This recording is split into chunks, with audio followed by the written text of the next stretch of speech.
இந்த வீடியோவை உங்களுக்கு வழங்குவோர் மாலை முரசு செய்திகள் தொலைக்காட்சியின் படிப்போம் ஜெயிப்போம் உயர்கல்வியை தேர்ந்தெடுப்பதில் உள்ள சந்தேகங்களை தீர்க்கும் நிகழ்ச்சி தினமும் மாலை 5 மணிக்கு. வணக்கம். மாலை முரசு தொலைக்காட்சியின் 7 மணி செய்திகளை வழங்குவோர் போஸ்டர்ஸ் எட்கியர். போஸ்டர்ஸ் செம சாங் செம சேவ். செய்திகளை விரிவாக பார்ப்பதற்கு முன் தலைப்புச் செய்திகளை பார்க்கலாம். PSLV C61 ராக்கெட் மூலம் EOS 09 செயற்கைக்கோள் விண்ணில் பாயும் திட்டம் தோல்வி. 4 கட்டங்களாக ராக்கெட் செலுத்தப்படும் நிலையில் 3வது கட்டத்தில் தொழில்நுட்ப கோளாறு ஏற்பட்டதாக இஸ்ரோ தலைவர் நாராயணன் அறிவிப்பு. It's a 4-stage vehicle. Up to the second stage, the performance was quite normal. Third stage motor started perfectly, but during the functioning of the third stage, we are seeing a observation, and the mission could not be accomplished. After analysis, we shall come back. Thank you.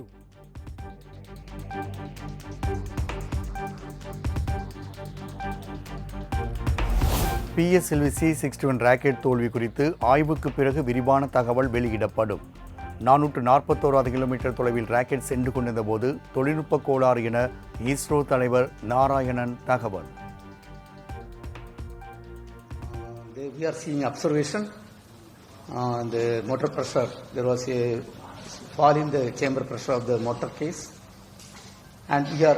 and the mission could not be accomplished. We are studying the entire performance.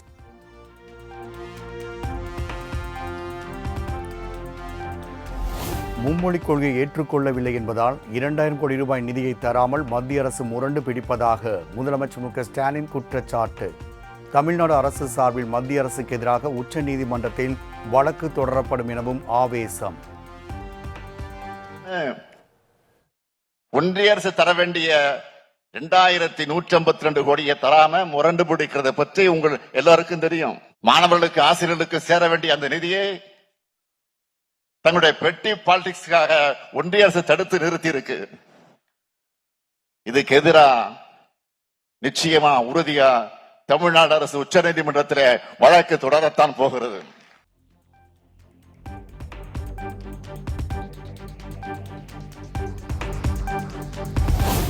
எல்லோரும் படிக்க வேண்டும் என்று சொன்னால் அது நமது திராவிட model. இன்னார் மட்டும்தான் படிக்க வேண்டும் என்றால் அது பாஜகவின் காவி மாடல்.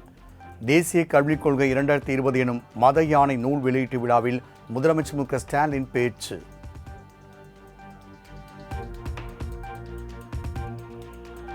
பிரிவா எழுதியிருக்கிறார். பாஜகவோட திட்டங்கள், அதோட செயல்பாடுகள், அதோட எதிர்கால எண்ணங்கள், இதையெல்லாம் பார்த்துத்தான் தேசிய கல்விக் கொள்கையை ஏற்றுக்க மாட்டோம்னு திட்டவட்டமா சொல்றோம். எல்லோரும் படிக்கணும்னு சொன்னா அது நம்ம திராவிட மாடல். இன்னார் மட்டும் தான் படிக்கணும்னு சொன்னா அது பாஜகவோட காவி மாடல்.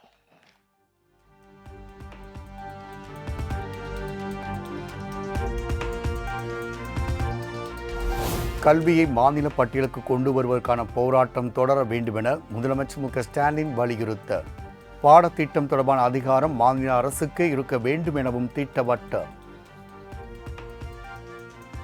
முயற்சி இதை தடுக்க ஒரே வழி கல்வியை மீண்டும் மாநில பட்டியலுக்கு கொண்டு வருவதுதான். அதுக்கான போராட்டத்தை நாம தீவிரப்படுத்தணும்.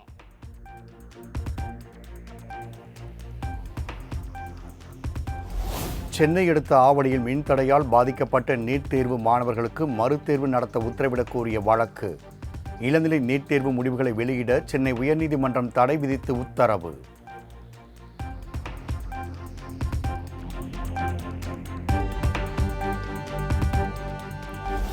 புதிய கல்விக் கொள்கையை எதிர்த்து தமிழ்நாடு போராடும், தமிழ்நாடு வெல்லும்.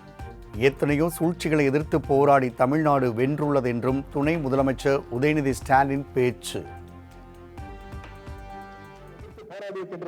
வென்றிருக்கின்றது. அதே போல இந்த புதிய கல்விக் கொள்கை என்னும் மத யானை எதிர்த்தும் நம்முடைய முதலமைச்சர் தலைமையில தமிழ்நாடு போராடும், தமிழ்நாடு வெல்லும். நன்றி, வணக்கம்.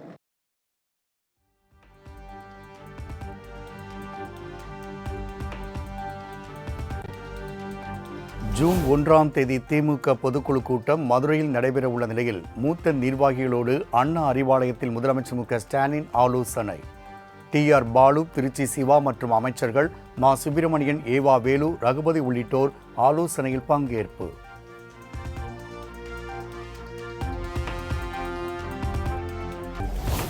தூத்துக்குடி மாவட்டம் சாத்தான்குளம் அருகே உள்ள மீரான்குளம் பகுதியில் 50 அடி ஆழமுள்ள கிணற்றுக்குள் பாய்ந்த ஆம்னி வேன் மீட்பு. 1.5 வயது குழந்தை உட்பட 5 பேர் உயிரிழந்த நிலையில் 3 பேர் உயிருடன் மீட்பு.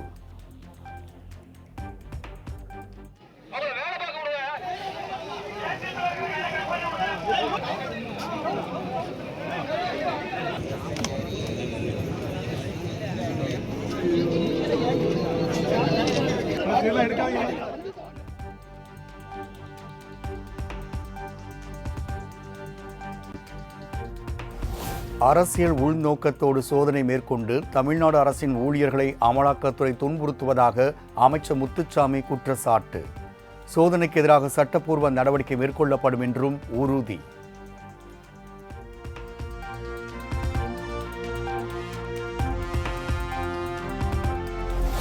அதிமுக முன்னாள் அமைச்சர் சேவூர் ராமச்சந்திரன் மீது 3 பிரிவுகளின் கீழ் லஞ்ச ஒழிப்புத்துறை வழக்கு பதிவு. பல்வேறு முக்கிய ஆவணங்களை பறிமுதல் செய்துள்ளதாகவும் தகவல்.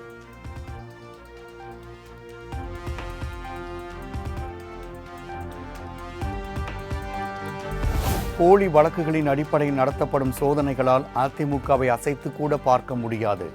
அதிமுக முன்னாள் அமைச்சர் சேவூர் ராமச்சந்திரன், முன்னாள் MLA நீதிபதி வீடுகள் நடைபெறும் லஞ்ச ஒழிப்புத்துறை சோதனை குறிப்பிட்டு EPS காட்டம்.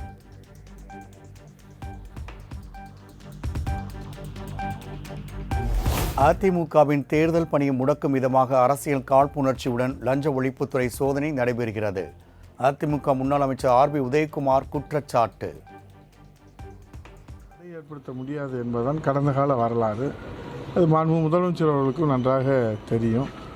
ஆகவே இது ஒரு திசை திருப்புகிற வேலையாகவும் அரசியல் காழ்ப்புணர்ச்சியோடு இது சட்ட ரீதியாக நாங்கள் எங்கள் பொதுச்செயலாளருடைய வழிகாட்டுதலை பெற்று ஒரு தடை ஏற்படுத்த முடியாது என்பதுதான்.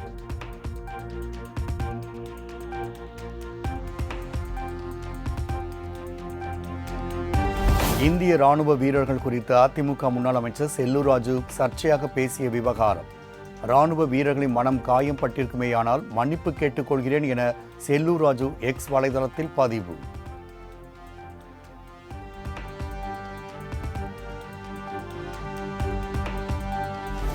தனது டெல்லி எஜமானர்களை காப்பாற்ற திமுக அரசின் மீது அவதூறை அள்ளி வீசியிருக்கிறார் பழனிசாமி என திமுக அமைப்பு செயலாளர் RS பாரதி குற்றச்சாட்டு. பித்தலாட்டு அரசியல் செய்வதையே முழு நேர பணியாக செய்து கொண்டிருக்கிறார் பழனிசாமி எனவும் விமர்சனம்.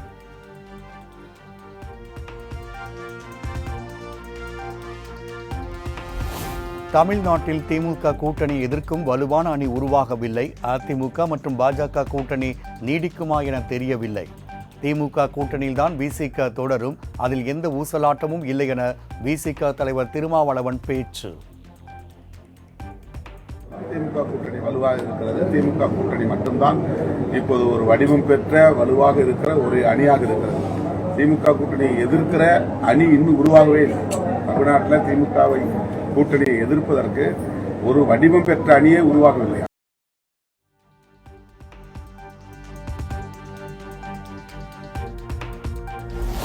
வக்ஃபு திருத்த சட்டத்திற்கு எதிரான VCK பேரணி ஜூன் 14ஆம் தேதிக்கு மாற்றம்.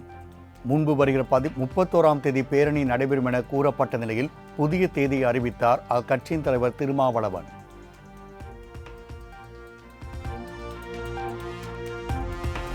சென்னை திருவான்மியூரில் சாலையில் ஏற்பட்ட திடீர் பள்ளத்தில் கவிழ்ந்த காரில் இருந்த கைக்குழந்தை உட்பட 5 பேர் பத்திரமாக மீட்பு.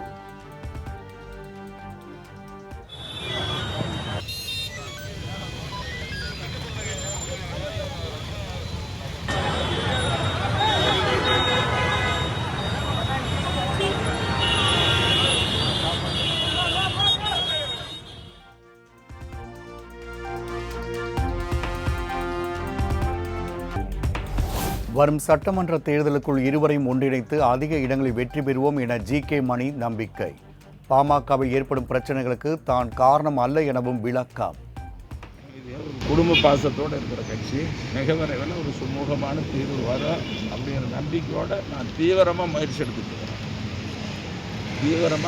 எடுக்கிறேன். எனக்கு நம்பிக்கை இருக்குது. ஏன்னா தேர்தல் வரப்போகுது. வேற யாரும் இல்லை. இருவரும் ஒன்றா சந்திப்பாங்க, பேசுவாங்க, அந்த செய்தி.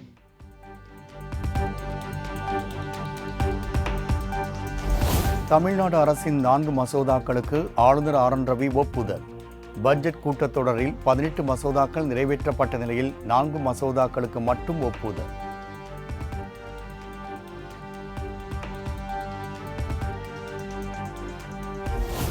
சென்னையில் ஜூன் 2வது வாரத்தில் மக்களின் பயன்பாட்டுக்கு வருகிறது மின்சார பேருந்துகள்.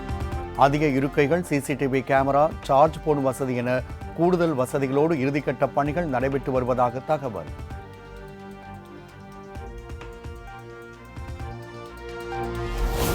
கோவை காரமடையில் அமைகிறது புதிய மத்திய சிறைச்சாலை வளாகம். கட்டுமான பணிகளை மேற்கொள்ள சுற்றுச்சூழல் அனுமதி வழங்கியது தமிழ்நாடு சுற்றுச்சூழல் தாக்க மதிப்பீட்டு ஆணையம்.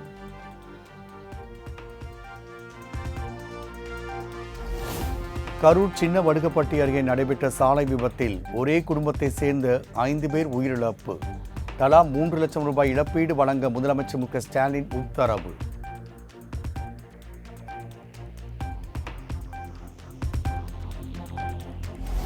சென்னை திருவொற்றியூர் அருகே இளம் பெண்ணுக்கு பாலியல் தொல்லை கொடுத்த போதை ஆசாமி. அத்துமீறிய இளைஞரை அடித்து உதைத்து போலீசாரிடம் ஒப்படைத்த பொதுமக்கள்.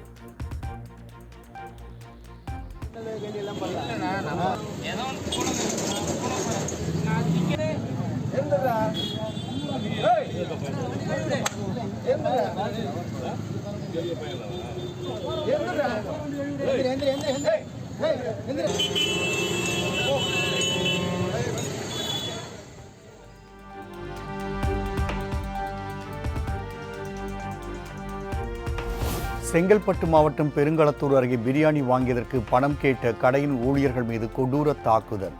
ஊழியர்களை தகாத வார்த்தையால் பேசி தாக்குதல் நடத்திய சிசிடிவி காட்சி வெளியான நிலையில் 2 கைது செய்த போலீசார்.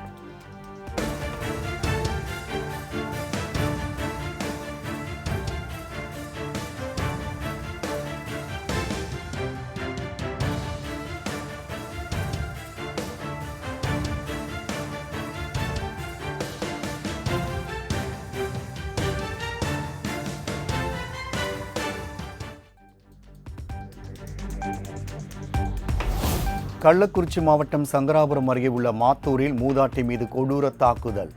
வேலையை விட்டு நீக்கியதற்காக உறவினர்களோடு சேர்ந்து வெறிச்செயல்.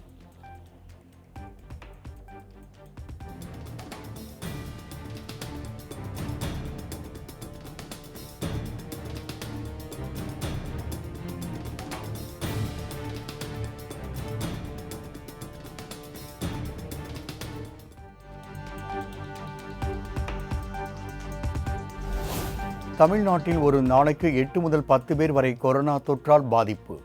வீரியமில்லாத கொரோனா என்பதால் பொதுமக்கள் அச்சப்பட தேவையில்லை என பொது சுகாதாரத்துறை தகவல்.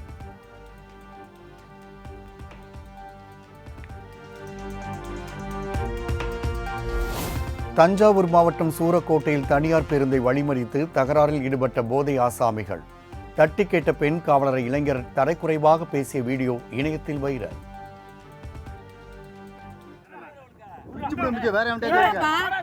என்னப்பா வேணும் உங்களுக்கு? என் வேலையை தான் பாக்குறேன். போயிட்டு வா.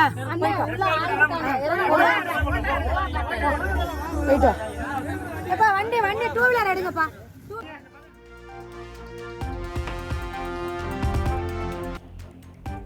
சேலம் ஆத்தூர் திரௌபதி அம்மன் கோவில் தேர் திருவிழா கோலாகலம். கனமழையையும் பொருட்படுத்தாமல் தேரை வடம்பிடித்து இழுத்து மக்கள் வழிபாடு.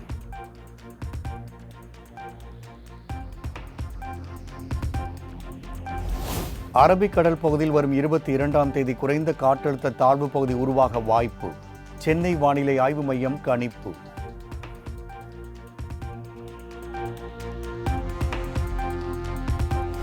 விழுப்புரம் மாவட்டம் திண்டிவனத்தில் அரசு நேரடி கொள்முதல் நிலையத்தில் அடுக்கி வைக்கப்பட்டிருந்த நெல் மூட்டைகள் மழையில் நனைந்து சேதம். நெல் மூட்டைகளை பாதுகாக்க தமிழ்நாடு அரசு நடவடிக்கை எடுக்க வேண்டும் என விவசாயிகள் கோரிக்கை.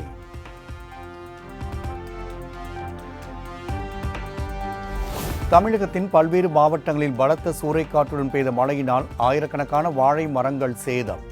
உரிய இழப்பீடு வழங்க அரசுக்கு விவசாயிகள் கோரிக்கை.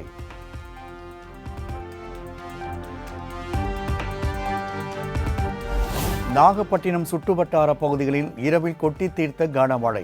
கோடை உழவு பணிகளுக்கு பயனுள்ளதாக இருக்கும் என விவசாயிகள் மகிழ்ச்சி.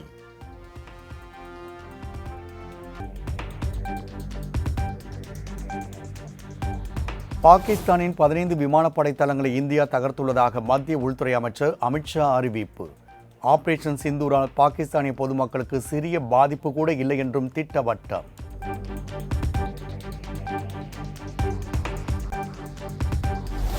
பயங்கரவாதத்திற்கு எதிரான ஆபரேஷன் சிந்தூர் குறித்து விளக்க வெளிநாடு செல்லும் எம்பிக்கள் குழுக்கள் விவரங்கள் வெளியீடு. ரவிசங்கர் பிரசாத் தலைமையிலான குழு Britain, France, Germany, Italy, Denmark உள்ளிட்ட ஐரோப்பிய நாடுகளுக்கு பயணம்.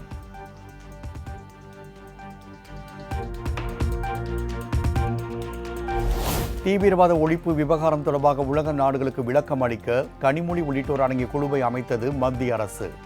மே 22ஆம் தேதிக்கு பிறகு ரஷ்யா உள்ளிட்ட நட்பு நாடுகளுக்கு பயணம் மேற்கொள்வார்கள் என அறிவிப்பு.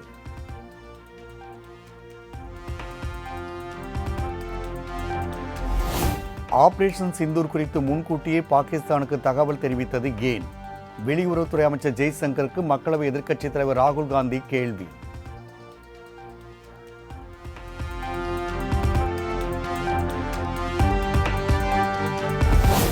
பஞ்சாப் மாநிலம் அமிர்தசரஸில் உள்ள இந்தியா பாகிஸ்தான் எல்லைப்பகுதியான அட்டாரி வாகா எல்லை மீண்டும் திறப்பு. உலர்பழங்களை ஏற்றி வந்த 150க்கும் மேற்பட்ட ஆப்கானிஸ்தான் லாரிகள் கடக்க அனுமதிக்கும் வகையில் திறக்கப்பட்டதாக தகவல்.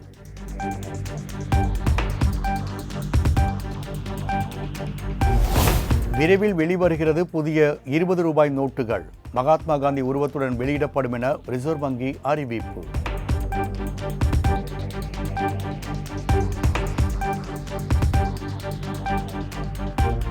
ஆட்டோ அப்கிரேடேஷன் முறையில் ரயில் பயணிகளுக்கு கூடுதல் சலுகை அறிவித்தது மத்திய ரயில்வே அமைச்சகம்.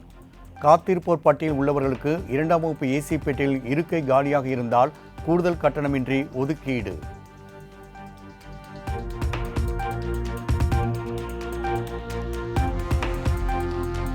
பாகிஸ்தானுக்கு உளவு வேலை பார்த்த பெண் யூடியூபர் உட்பட 6 பேர் கைது. வாட்ஸ்அப், டெலிகிராம் சமூக வலைதளங்கள் மூலம் இந்திய பகுதிகள் குறித்த ரகசியங்களை பகிர்ந்தது விசாரணையில் அம்பலம்.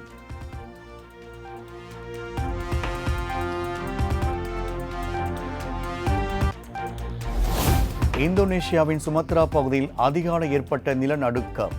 ரிக்டர் அளவுகோலின் 4.6 பதிவாகியுள்ளதாக தகவல்.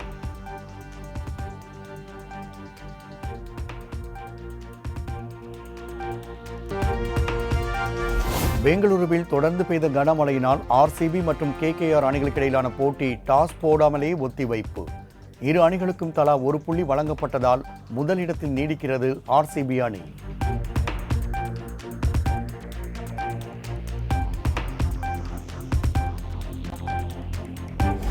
பெங்களூரு அணிக்கு எதிரான போட்டியில் ரத்து செய்யப்பட்டதால் கொல்கத்தா நைட் ரைடர்ஸ் அணி தொடர்ந்து வெளியேறியது.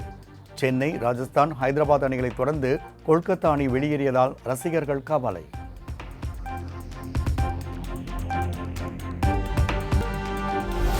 ஹைதராபாத் ராமோஜி பிலிம் சிட்டியில் நடைபெற்று வரும் 2025ஆம் ஆண்டு உலக அழகி போட்டி. கலை நிகழ்ச்சியில் பங்கேற்று குதூகலமாக நடனமாடி பார்வையாளரை கவர்ந்து இழுத்த அழகிகள். என் பேர குழந்தைகளுக்காக மகள் ஆர்த்தியும் மாப்பிள்ளை ரவிமோகனும் இணைந்து வாழ வேண்டும். ஆர்த்தியின் தாயாரும் திரைப்பட தயாரிப்பாளருமான சுஜாதா விஜயகுமார் வேண்டுகோள்.